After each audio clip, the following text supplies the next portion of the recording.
Welcome, everyone. Welcome, Triumph family. We're so grateful for you to be here with us on this beautiful segment. I am your host, Isabel David. And I'm Jason David. We're the co-founders at Triumph Global. As you know, we're doing discovery moments, segments, so that we can provide you with the answers to your questions. Yes. We have several questions from the community. So we want to make sure that everybody is previewed and has these answers accessible. So first and foremost, we say yes to you, yes to the questions that you are asking. Yes. It's super easy to send us a question just by going through Triumph Global Now on Facebook. You'll see a message button. Go ahead and submit your question. We'll review it. And then if it's appropriate, we'll go ahead and put it and schedule it on YouTube and Facebook. And we have many platforms. So and we may also invite them to do a live question. Exactly. So you want to make sure that you hit the subscribe button and the notification bell, because these discovery moments are coming very often, and every week you'll find something new and available to you. Also, I just want to say thank you to our listeners, to our family, to our subscribers. Welcome to the family, guys. We have reached over 500 subscribers on YouTube. We want to say thank you. Thank you for tuning in. Thank you for being a part of this global collective, this spiritual collective. And many more subscribers as we go. So make sure you're hitting the subscribe button and hitting the notification bell. And with that, let's go ahead into our question for this discovery moment segment. The last question was really provocative. Yes. About Kundalini. Yes. So the next. Make sure you catch that video if you're interested in hearing that. Yes, it is mind-blowing. I hope it helps. It's so helpful. I learned a lot. So this is more regarding relationships. The question is, what comes first, your purpose or your relationship with your spouse, or long-term? You're causing me to tread on potentially offensive waters. Well, it's your question. So remember, I'm only speaking to what you're asking. This is not necessarily me drawing up my consciousness. This is beyond consciousness. So the question is, go ahead. What comes first? Your purpose or your relationship with your spouse? This is very powerful.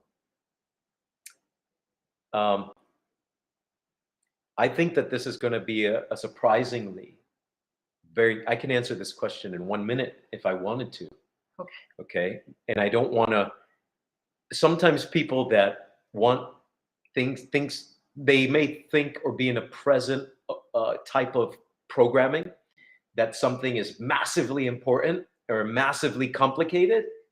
If you make it too simple, they feel offended because it's so massively complicated in their own mind that when you do that, something in their programming says it can't be that simple. So they resist. They already have a resistance, right? It's like if you lose your pen, you lose a special pen. It's the most special pen to you. Yes. But you looked everywhere. You dumped every purse, every pocketbook, every box, every desk, and you're like, I can't find it. And you're looking for it for a month. So you finally say, that special pen, I just accept that I lost it, right? And then one day, you have this thought, oh, where's that perfume that I once used? I love that perfume. And you go reach it. Oh, I know where I left it. I know where that perfume is. And you reached into the bag where the perfume is, and there is your pen. So good. Because as soon as when you believe something is lost or you can't find it, then your hand will literally dodge finding it. So, but when you released and you accepted that you knew exactly where something else was, it led you exactly to where the thing you were looking for was. And you found both, 2 for 1 special. I actually have done that. I experienced this. Right? This is very real. So receptivity is a very real component. The state of receptivity and a state of let it be. I know that I know where the pen is. I'll find it. It's going to come to me, right? Yes. All of a sudden, the hand goes, whoop, there it is. Or you're doing something with the perfume and it happened faster. Yes. So you get 2 for 1. When we're in receptivity, we get 2 for 1. So some people might need, this is important to put this forward before I answer the question. Okay. Are you in receptivity in wanting this question answered? Good Maybe question. you're a spouse that your wife is in ministry and you feel that she makes, or just a business or a company, and that she makes her business or her company more important than you. And so you asked this question because you wanted me to prove you right. Or maybe you're a wife, or whatever, you're a spouse, and maybe someone's in ministry. And you ask this question so that you could send the video as soon as it's done to your spouse saying, you see, you're supposed to put me first. Wow. Or you're supposed to put that first. Wow. Or maybe you're the one saying, no, stop nagging me. Purpose is supposed to be first, and you're nagging me. You need to get over some programming that you have. And so as soon as Jason answers it, I'm going to send it to you. I want you to be in receptivity as I answer this question. Answering this question is about guidelines, about spiritual laws and principles, truth of how things work. When someone asks this question, they're essentially asking, I want to know how things work. Right. What is the best, most efficient conceptualization of the way to live? Yes. What are the things that must be ordered first in order for other things to prosper? Yes. Right? Is my body more important? Or is my mind more important? Or is the spirit more important? Or is my soul more important? They're asking, should I read the Bible or should I pray first? I've had those questions all my life. You go, well, you're a man of prayer. So should I pray first or should I read the Bible first? Right. These are things of what's the most efficient process. Monks and saints have been asking these questions since Christ, since the resurrection. So let's look at something. Very simple question. I'm going to ask you, beloved. Okay. If your business, I have a business. Okay. it's an entity, right? Yes. It's a stream. It's providing a service out and it's receiving a service in. Both relationships that you're making through the business, that's the most important. Yes. The relational value that you're a good person and you love people and you want to provide this service. Right. And then the monetary that allows you, number one, to keep providing the service. Yes. And then to take care of yourself while providing the service. Exactly. Which ultimately contributes to providing the service. Yes. Because anything you do with the excess of the money or the currency or the relationships, dinners aren't necessarily involved, but you go into dinners with people that you partner with. True. But beyond business, you're just enjoying each other's company. There's a relational component. It's called relational currency. Yes. You're experiencing expansion and they're experiencing expansion. And then any excess of financial currency, you might use it for vacation, but that contributes to your value. Contributes to my happiness. Or to prayer or to meditation, that you can go to a retreat, or you can spend more time praying, meditating at home because you have enough financial currency to subsist that action. Which ultimately makes me a better business practitioner. Yep. A better provider of a service. Exactly. You're so enlightened, people want to buy their eggs from you. Yes. Let's say your business is chicken eggs. Okay. But people love relating to you because of chicken eggs. But they've learned about you through chicken eggs. What's the most important commodity in your business? The chicken eggs or the chicken? The chicken. Has to be the chicken, or else there'll be no eggs. So you want to nurture the chicken. Yes. Nourish the chicken. Yes. Give the chicken attention. Yes. Because you're not in the market for chicken meat. You're in the market for chicken eggs. That's right. Because if you were in the market for chicken meat, what would be the most important thing you want to take care of? The rooster. Yes, the rooster. So good. Because the rooster impregnates more chickens, so you can have more chickens to butcher and bring to the market. Yes. Eggs, you need the rooster and the chickens. You want to take care of the rooster and the chicken. This is true. To get her through the process, whatever, you get it. Yeah. What's more important? The spouse or the purpose? Wow. The purpose. Because your purpose comes from God before God gave you a spouse. This is so true. This is why if you have this question and you might be a little polarized and you wanted me to say it's the spouse, then you have some growing that I get to invite you into, because you may not have a purpose. Now you have a purpose, but you may not have disclosed and fully disclosed and discovered and uncovered and unveiled and assimilated yourself completely into the purpose. And so you married someone that's outside your purpose. This is so key. This It is is so key. It is essential to even a decent marriage. Wow. If you marry outside of your purpose, your marriage will be horrendous. Because your purpose has a calibrating function that causes you to evolve continuously. It causes you to grow spiritually, to self-master more, to self-develop more, Yes. to develop Christ in you more, Yes. to develop your mindset more, your heart set, your mood set. Yes. Your mindset will produce your marriage set. This is so key. Your mood set will produce your marriage set. Are you guys taking notes right now? Your heart set will produce your marriage set. People get married and they have this great experience when they have the euphoria and the chemistry at the beginning of a new thing. Sometimes that's not just the person. It's not just that they feel something because of the greatness of the interrelationship between the person. Part of that chemistry is that everyone feels chemistry and highs around new things. Yes. So they have to denote how much percentage of this is it the new thing that creates this energy. It's very simple to answer. Go look at every time in your life you had a new thing. Where was the energy, your expression, your energy at by yourself? Now you go from there, and that aspect's from the relationship. So if I'm an 8 out of 10, just any new thing, any great new season, any great new school, great new job, any new thing, great new car, I'm at an 8 out of 10. But when I'm in this relationship, I'm at 11, that only 3 points is from the interaction with the relationship. Yes. If you're not from an 8, you're normally an 8 with new things, and you only went to 8.5 or a 9, that person is not in your purpose.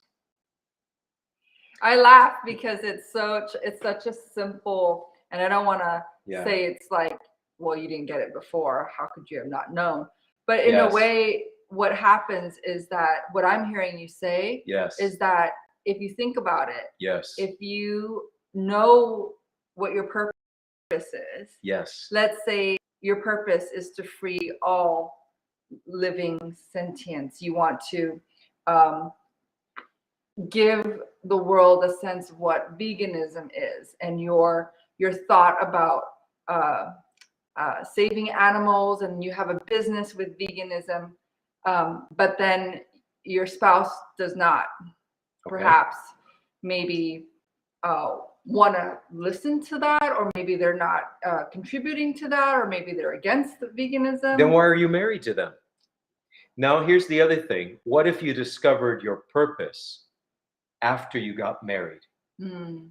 Well, you have a good, beautiful task in your process.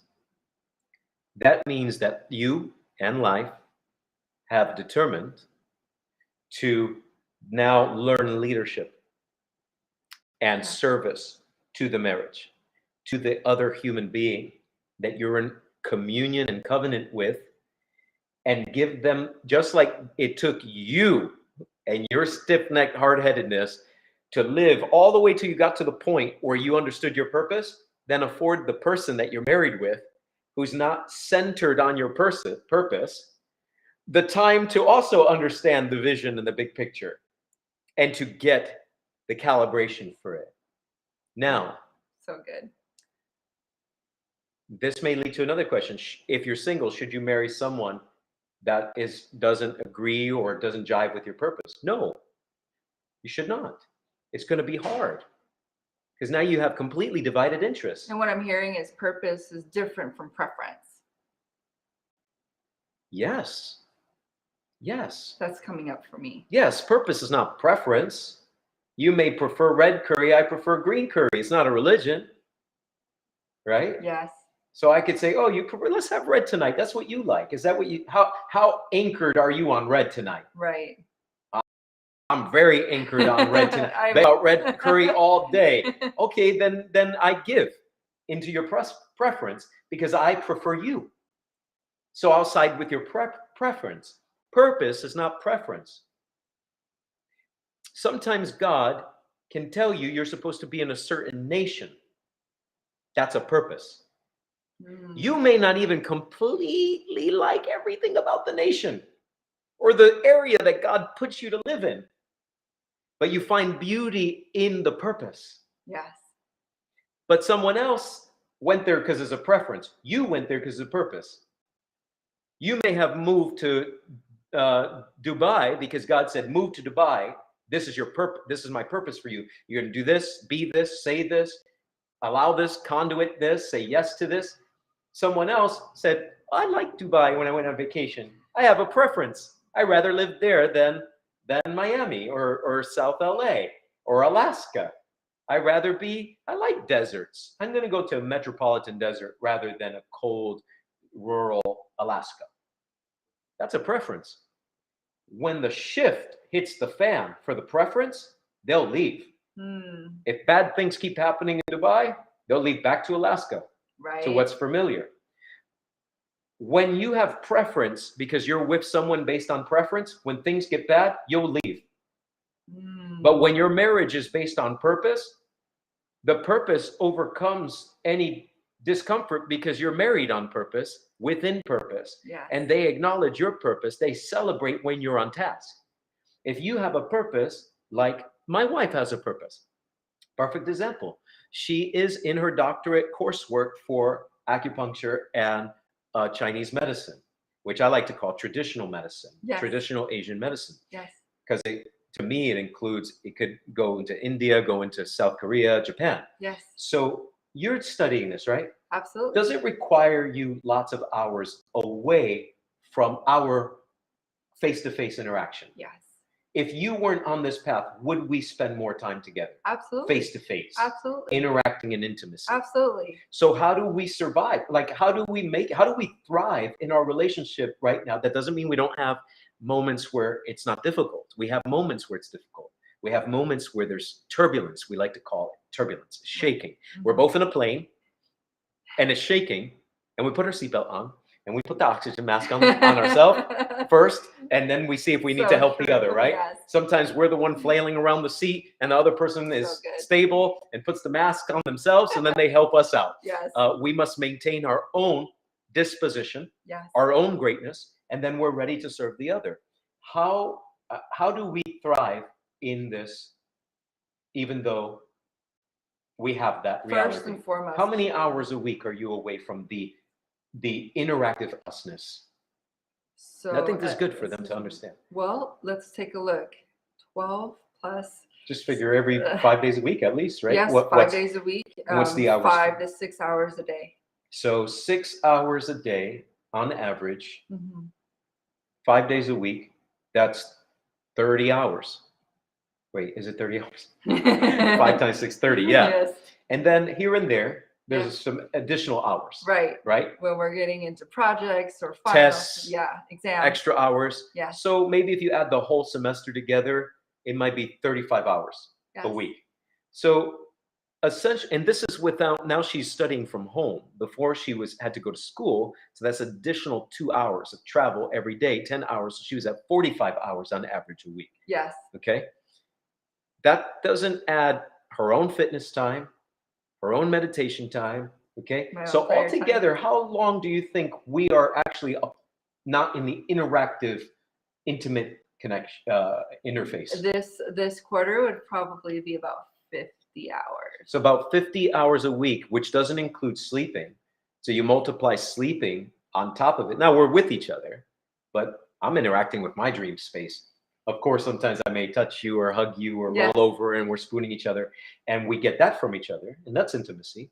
But conscious communication, interactive, quite different. How do we thrive? We communicate. Number one. What subsists, but what allows us? Our purpose. Our purpose, number one. I celebrate her purpose. Exactly. So I support when she's on task with her purpose. Yes. If she's not on task with her purpose, I'd be like, hey, what are you doing? Right. We're going to school. We're signed up. Like, we have a mission. You're supposed to be done with this doctorate in 5-6 years. Like, if you skip, she was like, should I take next semester off? No. We're supposed to get that doctorate, you know, by 2026. 2026. Okay, you take a semester off, now it's 2026 and a half, or 2027. Yes. I'm going to be 48. 46. I don't want to be 46. I want to be 45. So this is a conversation that we have. So ready? We understand the purpose, but we include our mutual purpose. This that's happening online, we're broadcasting and answering this question. This is my calling. But Isabel has also received calling from the Lord. She has heard God tell her that she's supposed to teach and minister. Yes. That she's to be a big sister in the community. Absolutely. That she is to share her growth process with the church and teach and help. But she has heard, if I can share, that she is, one of her purposes is to support me in being able to continue to be a luminary of Christ. Yes. To the world and to the church. How? Supporting my body. She knows, right? I do. She has said it to me, that God revealed to her that she's becoming this amazing health practitioner is actually to know how to exactly support all the energy and life and spirit that I conduit to the world.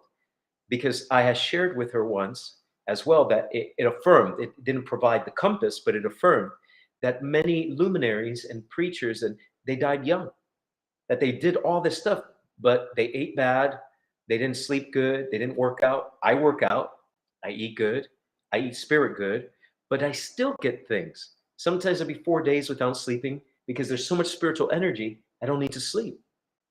But then there's something that happens in the body.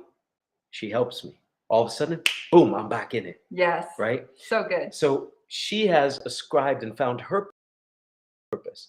Before we got married, when we were courting each other, that she understood my complete purpose. Yes. Because I was already on purpose. I was living on purpose. So I can't put the other before the purpose. Yes. Because that would put me out of alignment with my relationship with God, because part of my intimacy with God is to, ready? It's like saying, is God first or is your spouse first? God is first. But I got my purpose from God and my calling from God. Yes. From being in relationship with him. So in essence, this is very key. I'm married to God and I'm married to you.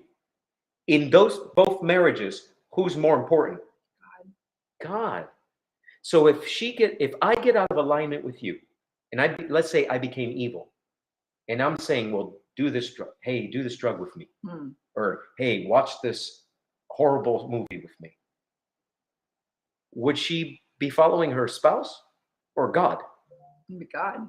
Did you see her head? It'd be God. And you could get the hand, and I'll be praying for you. As a matter of fact, not praying for you, I'm casting that thing out of you right now. Come over here. Get back in alignment with God. What are you're telling me to watch what? Are you kidding me? Yeah, not happening. Not happening because you are married to God. But then purpose is within the marriage to God. Ready? My wife and I, as a spousal, as a company, our family is a family, is Yes. a unit. Yes. We have now a dual vision, a purpose, a mission as a marriage, right? Yes. If some other person's husband calls you to put more attention on one of their visions more than our vision, would you do it? No. If someone else's wife, they have a vision for their family, and it would take up more attention than you're supposed to, and purpose from our pie, too much. Right. Would you do it? No. But could you do it as long as it's relative to the priorities of purpose? It's possible, yes. Could you help someone with someone else's purpose? Absolutely. As long as there's enough room for you to still do your purpose. Absolutely. And our purpose. Exactly. Yes. So, but as long as it's with an approximation of the priorities. I'm married to God first. You're married to God first. We courted each other and made sure that it matched. Yes. We made sure we were in alignment with the vision, alignment with the purpose. Okay, let me hear what God has said to you so far. Okay, now you heard what God said to me. Now you know what I know exactly, what I am not, what I am, what I do, what I don't do. So I had once said to Isabel when we were dating, I remember I had said with you, you don't ever need to ask me if a friend invites me to this type of thing. Generally speaking, the answer is no. Right. And you were like, really? What if they're like really close friends of ours? And what if like we like them and this? I said, well, it's not my purpose. So why do I need to go? Yes. And what I heard was it wasn't your value. It wasn't my value. Well, it's not just preference. Right. Value based on purpose. Purpose has value. Purpose extends from core values given by God, from the marriage relationship with God. So good. Into self, right? Yes, so core values are instigated by my relationship with God. Whoa, because they're in alignment with the purpose He's put in me, that He's designed with me. Yes. So when people say you want to live a supernatural life, well, we want to put God's super on your natural, right? So good. But once I have God's super on my natural, I don't want to take your natural and replace it with God's super on my natural. So God's purpose on my life leads me to live life based on design, not on default. But if I choose someone else's natural to replace the super that's been placed on my natural, what comes first? Living supernatural or living natural? It would be supernatural. Supernatural. So purpose from God, from spirit, Christ actualized, Christ realized, spirit led, spirit inspired purpose, which is not preference, must come first. And if you're in a marriage where you're discovering it after you've been married, take time to matriculate in prayer. First, share vulnerably the process that you've gone through. Don't just say, this is the vision, this is the purpose, and I'm going to do it. I don't care what you say. Because you're predicting and you're projecting that they're already going to reject it and you don't even know. Tell them your story. Tell them what you've gone through. Tell them the transformation. Be vulnerable. Cry if it comes up. Like, wow, I was so arrogant. Wow, I didn't know. Wow, I spun my wheels so many years. I thought that was it, but that was really just me reacting to my parents. Or that was me wanting to be a doctor to save my parents. Or that was me wanting to be an emergency room nurse because my father died in an accident. An emergency room nurse didn't know what to do. That wasn't purpose. That was reaction and survival skills of trying to identify myself as a good child by solving that thing that I couldn't solve, that I felt powerless to do before. That's not purpose. That's trauma-informed purpose. That's so good. In God, it's not trauma-informed purpose. It's healing-informed purpose. Yes. So I'm not a preacher, a minister, or a custodian of the mysteries of God because I have trauma-informed ministry. There's a lot of pastors out there and both female, male, with trauma-informed ministry. I'm not trying to get my family's approval or my grandfather's approval, who was a bishop. So good. You see? So then what comes first? Definitely purpose. Yeah. Definitely purpose. And the only reason why you may need to know that at times is because maybe there's disalignment or you just want to know because sometimes you get torn in your prayer life and you're like, oh, I'm supposed to spend time, but God is telling me to do this right now. Involve your spouse. That's why you're married. So then maybe what happens is you never had that discussion. And now you get to have the discussion around where is their free time. Is there certain grace with you studying more? Absolutely. But is there certain limits? Like, yo, you can't assume. Yes, that's true. Yeah, because who's first? Ready? Her purpose is first, but then we have a purpose. Yes. And I have a purpose. And so within her studies, it fits into a greater pie, right? Yes. And so right now, she's a student, not a practitioner. So if she starts, right, then it would be off balance. We want to have children. Yes. So what comes first? Her purpose or her children? As a woman, she's chosen to have children, and her children are now her purpose. So you can't reject your children all the time over your purpose. because they didn't choose, they did previously, but now they don't remember. But you chose to conduit them in to this world. So they don't know how to be who they are without first learning from you and from God, right? So it has to be a balance between the purposes. Yes. But the children are a purpose. My wife is a purpose, but I have a purpose that's centric without her. If my wife was not to be my wife, I would still have my purpose. Yes. I just wouldn't have my purpose in her or this marriage purpose. So then there are priorities of purposes in this one purposeful being. So good. Yes. So good. I hope that taught you guys something. I mean, I hope you guys are taking notes. Did that help you? Oh my goodness, it helped me in so many ways. I think that it helped me saying it, because I feel like there was such a release, like that there were so many people that I felt a release in the spirit while people were listening to that. Yes, because I think that, balance is what I hear. Also knowing that in the communion of marriage, there's purpose and purposes. Yes. Yeah. So very good to have it prioritized. I'm so grateful for this question. So thank you guys for asking it. And also, again, for those who are coming here, if you are not a subscriber, if you're not part of the Triumph family, it's super easy. Just hit the subscribe and the notification bell. Thank you. And it's such a great place to Thank grow you so much. and learn about your spiritual walk with Papa. We are here for you. So thank you so much for joining, and God bless. Thank you.